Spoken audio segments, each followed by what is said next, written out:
Here with Matt Mitrione with this. What? You're smelling me? You smell nice. I appreciate that. You're welcome. I'm used to like sweaty men, so like the non-sweaty men's really nice. Thankfully, we're talking about mixed martial arts because that some people might take that as disturbing, but I understand that. Yes. Actually, I've never rolled with Matt Mitrione. How long would I last? Could you tap me out? I don't know. I wouldn't guess, but I'm okay on the ground. What if I played defense for the full 5 minutes? What if you just get up and don't engage? Wow, a little shot there at your opponent, Brendan Schaub. You saw that. What did you think? Same thing you thought. Same thing everybody else in the world thought. For those that don't know, Brendan entered a competition, great competition, but didn't really engage with his opponent. Different theories about as to what happened, but now he's got a fight. He has to engage with you on Saturday night. I like this fight, but it goes back, I guess, to the Ultimate Fighter House.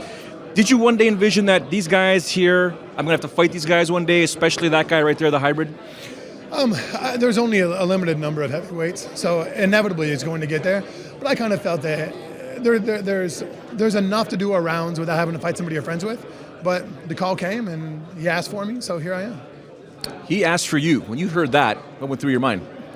Let me get the paper. Let me get the paperwork. Let's sign it. Let's do it.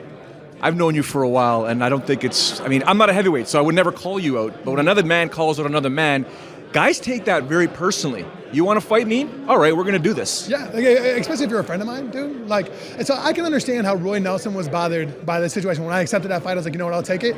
And Roy and I have talked about it, but our friendship has been strained from it. So, I understand that completely. And now, okay, cool, that's what you want? Let's do that.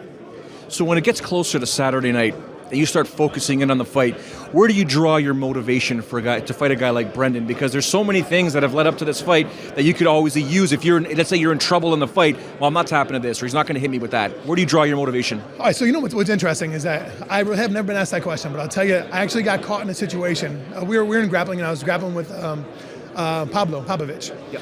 And I got caught in a submission, and it was a choke. And it was so deep that I was gurgling at the time. And I thought to myself, I remember seeing the clock, and there were 16 seconds left on the clock, and I was like, all right, I was like, I thought to myself at the moment, how can I possibly explain to my children that I tapped with 15 seconds left in the competition? Like, how could I possibly do that? And even though I'm gurgling, I struggle as much as I possibly can, and I actually get out of the submission in the situation, and I end up in a dominant position out of it. And that was like, I think about that. My children and how I can explain my actions to them is actually a relevant thought to me at the moment. And Pablo Popovich is a bad, bad man. He's been around for a long time, so kudos to you for that. Saturday night, perfect fight.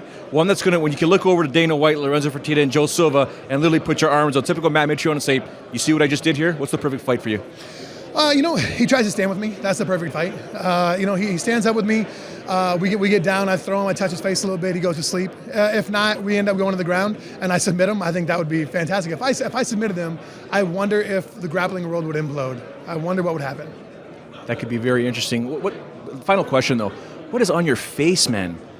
Oh, this is love here. This is love. See, look, it's so trashy that if I actually roll my lips up, it almost connects.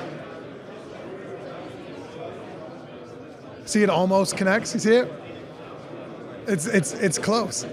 As always, a disturbing ending to another interview with Matt Mitrione. Thank you for your time, sir. Appreciate it, Joe. Thanks, man. Make sure you check him out. Pay-per-view Saturday night, Air Canada Centre in Toronto.